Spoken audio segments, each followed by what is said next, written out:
Hi, everyone. Thank you so much, Sean. I hope you all had really great conversations, learning how our leader of peers are really leading their peers in your breakout conversations.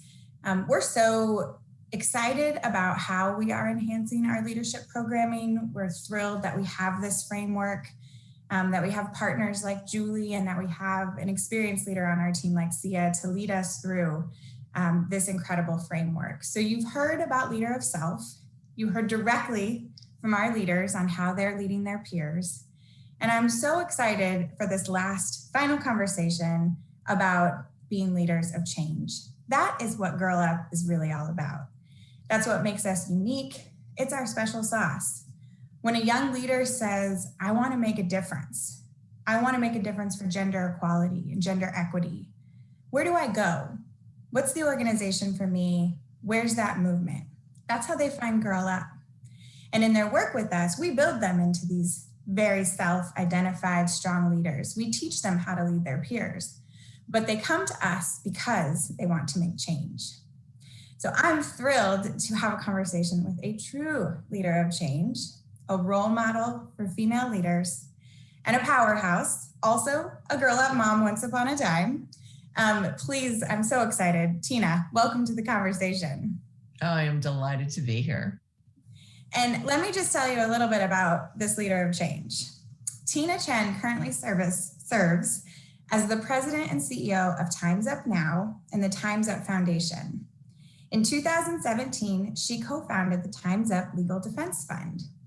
A former assistant to President Obama, executive director of the White House Council of Women and Girls, that's where we work together a lot, and the chief of staff to the First Lady, Michelle Obama. Tina has worked to advance gender equality, particularly for working women. And prior to taking the helm at Time's Up, Tina is a lawyer. She was specializing in workplace culture, advising companies on gender inequality, sexual harassment, and diversity. She has served on numerous advisory boards and organizations, businesses and nonprofits, including the United States of Women, where she is currently a co-chair. And as an Asian American woman who juggled work as a single mother, Tina understands the importance of diversity and leadership. She believes diversity manifests itself, especially right now, not only in the color of our skin, but also in our gender and our situations at home and more. She knows what it takes to lead at the highest levels, and I can't wait to jump into our conversation. So Tina, you have seen impact and activism firsthand, from the courtrooms of Chicago, the White House, and now within this powerful entertainment industry. When you think of activism and success, how does creative problem solving, critical thinking, how does that factor into this work, and how does it come to play for leaders, particularly in social justice? Oh, well, thank you, Melissa. As you know, I'm a big Girl Up fan, so I'm delighted to be here. And that's an important question. I think a lot of times we don't think critically enough. We don't think strategically enough when you are in the middle of a fight for social change in particular, right? And all sorts of things are coming at you, and there's breaking news of the moment, and there's critiques of what you're doing. It is hard sometimes to sit back and figure out, what is the strategy, right? What is the lever for change? How am I uniquely contributing in this issue with my organization in a way that will move the dial forward, act as a good partner and an ally to the others who are in the space? All of those are important questions to think about, and we sometimes don't think about them enough as we're doing the work. And so I think that critical thinking, that thinking broadly, but also being very strategic in how you use your resources and how you use your power for change, what your unique voice is that you bring to that particular struggle, is really important to do, and is what actually will yield results in the end. Yeah, I couldn't agree more. I think it's your unique contribution, right? And really doing that soul searching to say, well, why me? And what is it that I bring? Well, one of the things I often do, especially leading an organization that comes into a space, is I talk about the white space, right? It is important to recognize leaders who've been there before you, the legacy players who are in the space, and honor their work, and come in as a good partner and ally to fill there's white space. the sad news for a lot of struggles is there's always lots of white space, right? There's always more to be done. And, finding what that is, where you can contribute is what will make you more effective, and also will be much more satisfying for you because you can see the momentum and you can see the change you're really able to personally deliver. And you can be a great partner to the other collaborators because we're all stronger together. It takes all of us, right? Oh, absolutely. No, I really am a strong believer in that. United States of Women was really founded out of the work that Valerie Jarrett and Jordan Brooks and I did in the White House Council of Women and Girls when because we were in the White House, saw the entire landscape of all of the issues that affected women and girls. But we realized people weren't talking to each other, right? Even in the same space, folks working on domestic violence here in the United States weren't talking to the people doing domestic violence internationally. And we wanted United States of Women to carry on the work we were doing from the White House on bringing everyone together to really be a megaphone for the entire women's movement and community, to bring it together, international and domestic, girls and women across race and gender identity. I mean, all of those together. It's work we continue to do. Yeah. Well, and I love that theme of you're mobilizing the space, right? So Girl Up, as you know, is a global movement, and we're equipping our young leaders with skills, inspiring their passion, giving them inspiration to bring others into this movement, grow their network, scale our impact, right? So that is about mobilizing and organizing. And when we connect that with leadership, how do you think those specific skills can equip women to achieve that social justice they're attempting? Well, it's why, as you know, I'm a big fan of Girl Up. I think teaching those kinds of skills to young women at an early age, is critical, is to get them to think broadly, but also think connected, right? To make the connections through Girl Up that will last a lifetime as they do this work.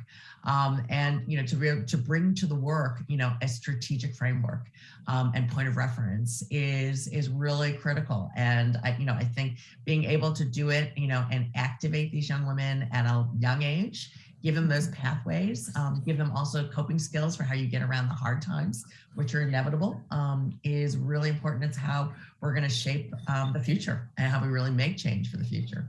Yeah.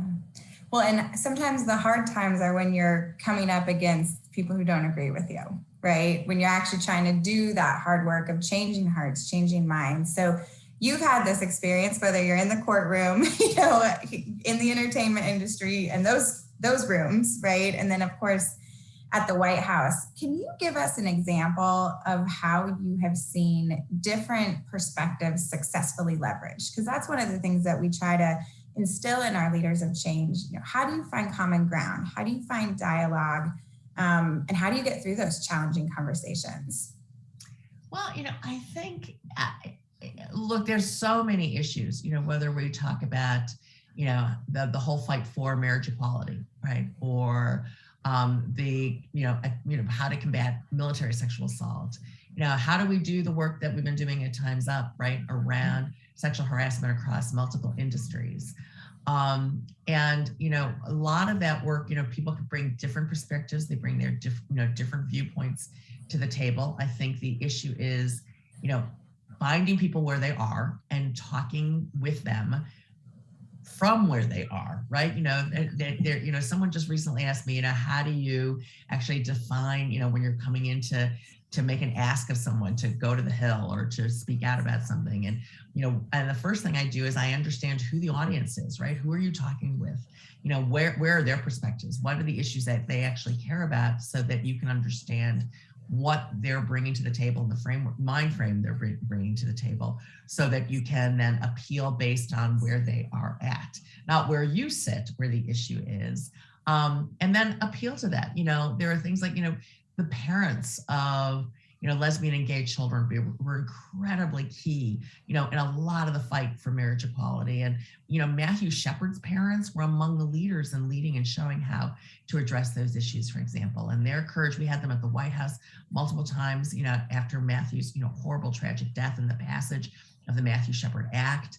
But they really set an example, right, for the parents of lesbian, gay, and transgender children to sort of speak out and be part of that movement. Right now we talk a lot about me needing male leaders in the sexual harassment space. If we're going to combat sexual harassment in the workplace, we need male CEOs. They are 94% of the Fortune 500 CEOs in this country. And we need men to speak out on those issues, to really step up and talk about, how workplaces need to be safe and respectful and equitable for everyone.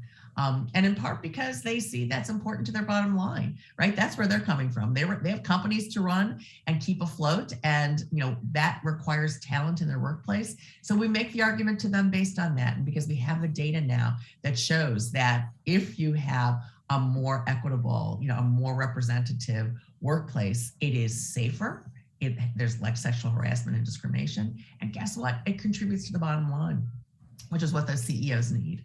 So finding those arguments that appeal to where someone with a different perspective is in their journey, and making sure they understand how the issue you're working on is going to affect their own personal interests is critical. Yeah, I often, when I'm talking to our young leaders, I talk a lot about listening, right? Like that's a big part of this, the common ground, the leadership of like learning when to listen so that you can lead from, how else do you know where they're starting from, right? Well, listening and learning about the other side, right? In this day and age with, the accessibility of information online, there's no reason that you can't have done the research, right? When you're going in to meet with somebody new, or a new organization, or a new even group of people within your school who you might not have met before. What have they been saying out there on social media, or if they publish something in the school newspaper? It's a sign of respect, actually, to enter into the room, actually having taken the time to learn about the other person that you are about to sit down with and meet with. In addition to giving you the ability to know what to talk about, right? Know what they're interested in, know what will appeal to them. Yeah, agreed, 1,000%. Yeah, I preach that a lot. I think we could all do more listening and learning about each other instead of going into our echo chambers and just yelling. So, absolutely. Tina, you embody female leadership. So did you always see yourself as a leader? Tell us about teenage Tina. When did you fully embrace your identity as a leader? What did that look like? We're talking about Girl Up, so we have to hear about Tina before the courtrooms in the White House and the CEO suite. Oh, that's so funny, Melissa. I probably haven't thought about teenage Tina in a long time, but if I think back and if I'm just really honest and I overcome that sort of, girl thing of not talking about myself that much, right? I will have to admit that I probably embraced that leader role early on. I mean, look, I can remember running for president of my freshman class, right? And running a campaign on that. And so throughout my high school years, I was the freshman class president, the sophomore class president, the junior class president. I was not the senior class president because senior year, I was president of the student council for the whole high school, right? So I did all of that. I was the representative, for my elected representative across all of the state of Ohio, where I grew up, to the Ohio Association of Student Councils. So I was like in the leadership for the state student council effort. So, I was doing, probably all of that really early on. I'm not entirely sure that I can tell you how or why that happened. I will say that my parents, who were both Chinese immigrants to the United States. So they had only came, I was born in 1956. My parents had only come to the United States 7 years before I was born from China. Settled in the Midwest, where there were very few Chinese back in the 50s and 60s. So I already stuck out, right, as an only. And I guess that may have actually propelled me to do more, since I was already pretty visible in the rooms that I was in, to speak out. My mom was always very active in our community. She's the person I learned to actually be invested in your community and to do more. And so probably there was a little bit of that, but yeah, it kind of happened early on and long enough ago, Melissa, and I can't tell you exactly why or what drove me there. So a follow-up question to that, one of the things that we really like with our new and enhanced leadership programming is that leader of self. And that sort of, when you identify yourself as a leader, it brings you this different confidence. It brings you this different motivation. So you were clearly leading and that was a driver for you. How would you connect that through to the leader of TINA today? Well, I do think sort of just owning it and being comfortable in it. I suppose I've been doing this long enough and building coalitions and, trying to sort of, how do you run a meeting, right? How do you speak in public? How do you, in the community I grew up in, because I was president of the student council, I actually had a seat on our local school board. So I have to go in, sit in these rooms all year long with, all of the adults who are the elected school board members in public meetings. So I suppose I learned at an early age, that, just own it and come into the room. There was also, I often sometimes think about my drama high school teacher. Man, I haven't thought about Mr. Fields in a long time. But one of Mr. Fields' famous things he used to tell us when we were putting on school productions was, just do it wrong, but do it strong. His thing was, even if you don't know your lines, if you just give them strong, it'll come across. So just be strong, even if you're not sure what you're going to say. And I think about that advice from Mr. Fields a lot of times. I've had to use it in the present day TINA, right? Whether it was in court or somewhere else. Sometimes if you're not entirely sure that's the answer, just say it like you think it is the answer, because that confidence will carry it through. And that's a little bit of the high school advice that I carry through the present day. I love that so much. I feel like I have definitely lived that moment, not knowing that I had that framing of I'm not sure. So I'm going to be extra confident so that everybody thinks that I know the answer here. And it's great advice. You can't know until you do it. And so you got to do it, right? Yeah. That's right. So the last thing that I really want to hear from you about, TINA, again, given our audience here, our Girl Up partners, some folks who are new to our community, you are working in these industries, in these spaces around women and girls issues, working on equality in the workforce. How important is a program like Girl Up, where these young women particularly can come out of high school with that identity? And how do you see that actually play out in their trajectories as leaders for real? Oh, it's critical. Look, all of, you look at all of the studies and all the data that shows if we continue on the path to gender equality at the slow pace that it's happening now. And these are statistics that come up, even before the pandemic, which I think has set us back even further. We are talking about 100+ years, right, before we reach gender equality around the world. And we can't afford to keep going at that slow pace. And so it really means, intervening earlier with our young women and men, so that they come to, their adulthood with a very different attitude and very different skills and very different commitment to these issues, so that we can change the trajectory, right? We can accelerate the curve towards change. Otherwise, we will lose generations of young women to continued gender inequities around the world. And it's so important. We know, Claire, good friends of mine, Claire Shipman and Katie Kate, have, done this incredible work on the confidence code, right? Documenting how, young girls start out, when we're in our elementary school years, pretty even, boys and girls on, the whole range of confidence and sports and science and math and speaking up in class. And that, when you get to middle school age and then beyond, the cliff starts, right? And we start to lose girls and the confidence goes down and then continues on a downward slope through high school, through college, and then into their careers. And we've got to reverse that. And so Girl Up and girls leadership programs are critically important to reverse that trajectory. And focusing in particular, what I love about Girl Up is on those leadership qualities, on putting, the passion that you might have for an issue into action, learning that skill early on and that confidence, and doing it, in a community, a global community of young women. And now, Girl Up folks who have been out there and through the program now for years, who are out there, is a huge part of how we're going to make global change. And so, I'm really thrilled to have been here. I always have been thrilled since the early days of Girl Up, to be a supporter. Yeah. Well, thank you, TINA. You really did sum it up in the exact words that I would use. So I'm so glad.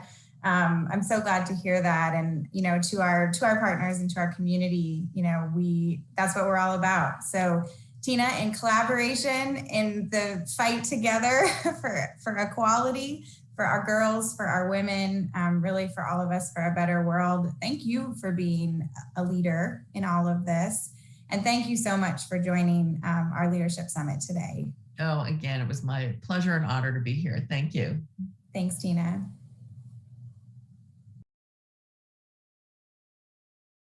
Well, thank you again, Tina, so much. And thank you all, our partners, our investors, our new friends of Girl Up, for being a part of this collective this afternoon.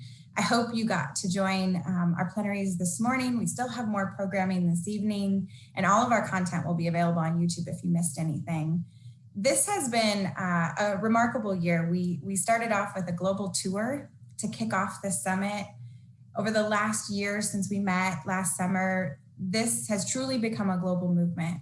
We have Girl Up clubs in countries all over the world who are learning these vital leadership skills. They are coming together as a global community, committed to really achieving gender equality faster than the current trajectory, like Tina mentioned. I know for me, I have a 4-year-old daughter. I want her to have a more equal future. And I know the young women of Girl Up, they're going into workplaces expecting different. We've shown them that they're capable. You have all stood with them in partnership and solidarity. You have invested in their confidence and their potential, and they are ready to lead us into a more equal future.